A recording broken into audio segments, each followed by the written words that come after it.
Have you ever opened ChatGPT or Perplexity and looked at it and thought, why on earth is it citing that blog post and not mine? Yeah, you're not alone. I do that all the time. And here's the wild part about it. It's not random, at all. It only feels kind of random because we don't get to see the decision-making process behind the scenes. But once you understand the patterns, AI citations suddenly start looking, almost predictable. Hey, I'm Cassie Clark, fractional content strategist, and the host of the Found in AI podcast, where I help marketers and founders understand GEO, AEO, and everything happening inside this new wave of AI search so we don't get lost in it.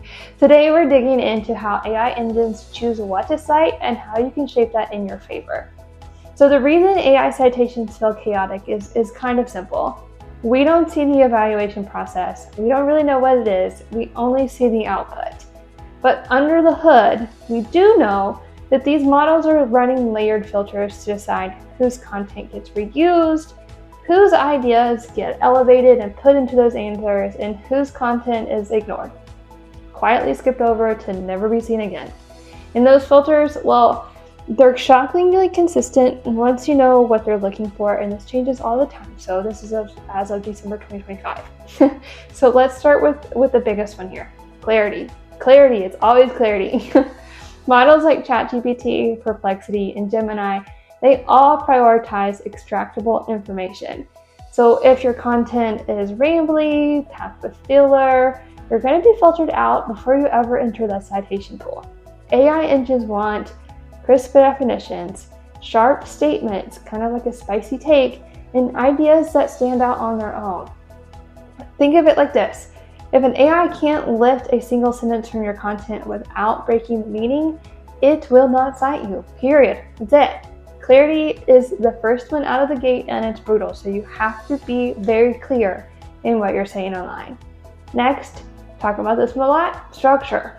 So if your content isn't broken into clear sections, headings, or key takeaways, the engine is not going to be able to map your ideas to a user's question.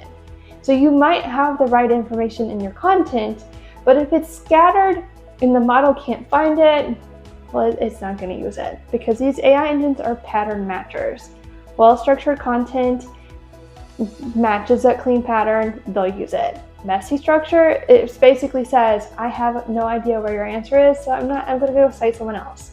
This is why two articles with identical information perform very differently in these AI outputs. Next, we have alignment. Alignment is a little bit where people get confused. That's a good word for it. Confused. AI engines don't really care about exact keywords.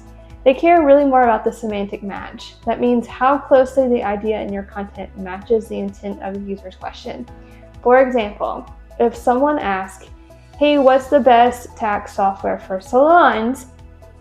The engine is going to cite the article that says clearly and repeatedly, we are the best tax software for salons because, not the one that says, we help small businesses manage bookkeeping. That is entirely too broad. So even if you're technically answer the question better, you're going to lose the semantic match if it isn't tight and specific. Let me try to get my words out today. So it's not about writing more. It's about writing obviously.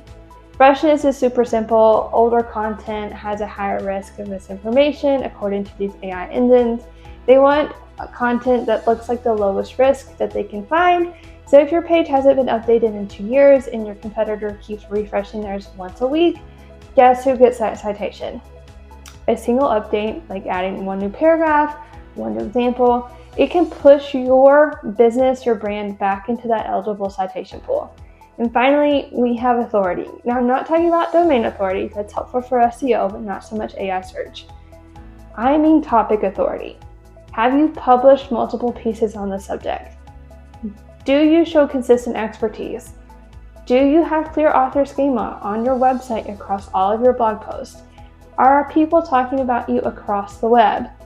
Does your brand appear in context with this topic again and again and again? AI engines reward signal consistency. So if 2 pages have equal clarity, equal structure, and equal alignment, the model will almost always cite the brand with stronger authority cues. Authority is basically, well, who do I trust more to answer this question? And if you're showing up one day and gone the next, it's usually not because your content is bad. It's usually not that. It's usually because of a few different reasons. The model hasn't fully learned your brand yet, which means you need to be more consistent with your content across all channels. And your signals aren't consistent enough across all channels, or your clarity, structure, alignment isn't strong enough, or your authority simply isn't just built out yet. And none of these are permanent problems. They are all fixable with the FSA Framework, which is Freshness, Structure, and Authority that I talked about in another video. So here's what's working right now as of December 2025. I'm just going to go ahead and list them out. Tightening up your clarity, making your ideas extractable, using clean structure, so headings, lists, summaries, bullet points, matching the intent of your content to actual questions, refreshing your content often, and strengthening your authority across the entire internet, using FAQ and schema, and staying consistent with your positioning everywhere. So Reddit, YouTube, LinkedIn, your blog, industry sites, wherever. The model's learned through repetition. So if you want citations, use the FSA framework in your content across all channels. It's going to give those engines patterns they can recognize. AI citations might feel random, but once you understand that it's really clarity, structure, alignment, freshness, authority, sequence, you can absolutely influence the outcome. It's just going to take a little bit of time. Hey, if you want more breakdowns like this, subscribe. I'm talking about this in upcoming videos, and go check out the Found in AI podcast where I dig into this stuff every week with an expert. I'll see you in the next video.